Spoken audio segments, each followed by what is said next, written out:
Alunos do primeiro ano, vamos iniciar o nosso estudo da semana 2 do PET 4. O eixo temático, Cultura e Política na Construção do Estado Nacional Brasileiro, 1822 a 1930. E o tema, Embates Políticos e Culturais no Processo de Construção e Afirmação do Estado Nacional.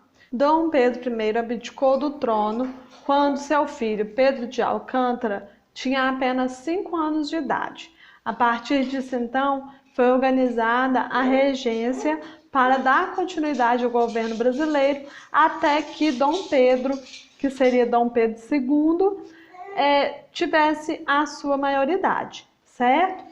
Dentro desse período, então, nós temos alguns grupos da sociedade que atuavam politicamente e tinham interesses pré-determinados. Eram eles os restauradores, que eram integrados por portugueses que, em cargos da administração pública, defendiam a centralização política e o retorno de Dom Pedro I ao governo, certo? Porém, nós sabemos que quando Dom Pedro I morre, esse grupo acaba tendo a sua legitimidade um pouco terminada. Os liberais moderados, que eram formados por políticos, membros da burguesia urbana, militares, padres, proprietários de terra e de escravos, eles defendiam um poder monárquico limitado por uma constituição. Haviam também os liberais exaltados, que defendiam a autonomia das províncias e até a república. Eles eram profissionais liberais, comerciantes, artesãos, militares e funcionários públicos, certo?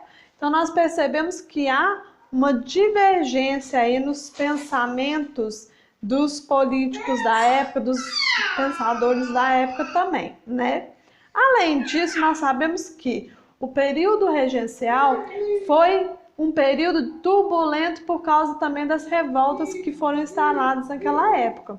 Nós temos como primeiro exemplo aqui, o Levante dos Malês, que ocorreu em 25 de janeiro de 1835.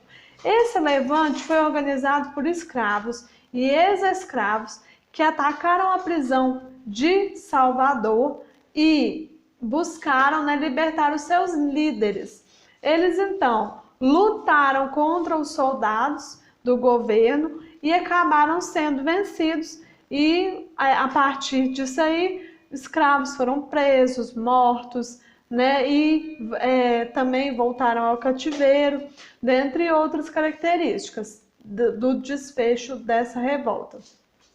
Ocorreu também nessa época a cabanagem, que é ocorrida no Pará, ela foi formada pela camada pobre daquela região, por indígenas, escravos, ex-escravos e pessoas livres com poucos recursos, Estes estavam muito insatisfeitos com o valor das mercadorias que eles compravam na época, porque havia um grande valor em cima das mercadorias por causa dos impostos incidentes.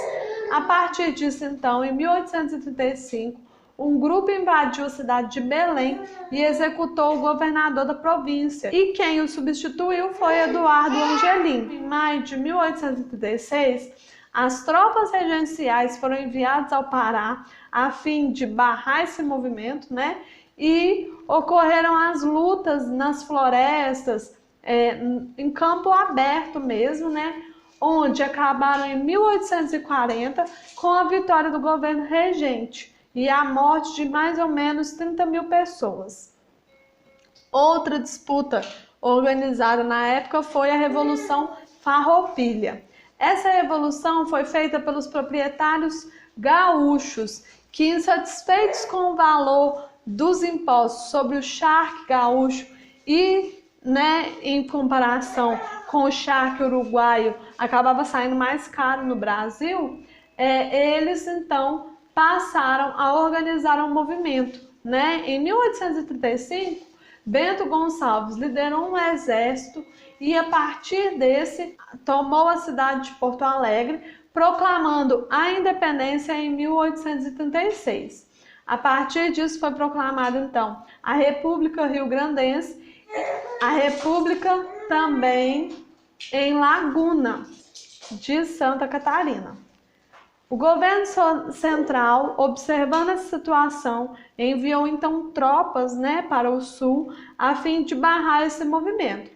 E aí, o que aconteceu? Em 1845, foi assinado um acordo, Poncho Verde, que dava a liberdade aos escravos da região, os quais tinham lutado junto aos rebeldes, o direito de escolha do governador da província e também o aumento da taxa de impostos sobre o charque uruguaio. Dentro desse cenário também nós podemos perceber a organização da chamada Lei Interpretativa do Ato Adicional. Essa lei foi criada em 1844, e ela reduzia o poder das províncias, o poder dos governos provinciais.